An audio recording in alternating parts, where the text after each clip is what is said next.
बस में बेटी को आया पीरियड। मुस्कान और उसकी माँ बस स्टैंड पर खड़े अपनी बस के आने का इंतजार कर रहे थे। तभी मुस्कान को बहुत तेज पेट दर्द होने लगता है। तो मुस्कान को लगता है कि उसके तो पीरियड आने का टाइम हो गया है और वो तो पेड लाना ही भूल गई। उसने सोचा मेरा स्टेशन ज्यादा दूर नहीं है तो वहाँ पहुँचते ही मैं पेड खरीद लूंगी।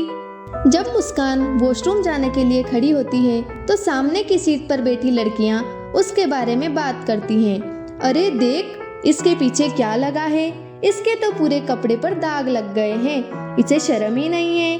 कुछ देर बाद सामने वाली सीट पर बैठी औरतें भी उसके बारे में बातें करने लगी। हाय राम, इसे शर्म ही नहीं है, इसके पूरे कपड़े खराब हो गए तो भी इसे पता नहीं है।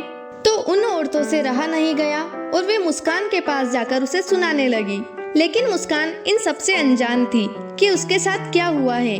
तो वे औरतें उसे कहती है, तुझे शर्म है या नहीं, तेरे पूरे कपड़े खराब हो गए हैं और बस में मर्द भी बैठे हैं तो हमें शर्म आ रही है। ऐसे सभी औरतों में बहस होने लगती है। वहाँ पर एक सज्जन आदमी भी बैठा था जो उन औरतों की सारी बातें सुन रहा था।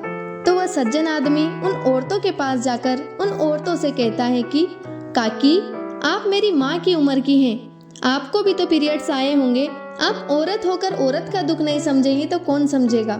पीरियड तो सभी औरतों को आते हैं, आपके घर में भी बहन बेटियां हैं जो पीरियड से आती होंगी। बस में और भी आदमी बैठे थे तो वो सभी आदमी उस सज्जन आदमी का समर्थन करने लगे और फिर उन सभी औरतों को शर्मिंदगी महसूस हुई तो उन सभी औरतों ने मुस्कान से माफी मांगी। औरत को औरत का दुश्मन नहीं, दोस्त बनना चाहिए और ऐसे समय में एक से दूसरी औरत की हमेशा मदद करनी चाहिए।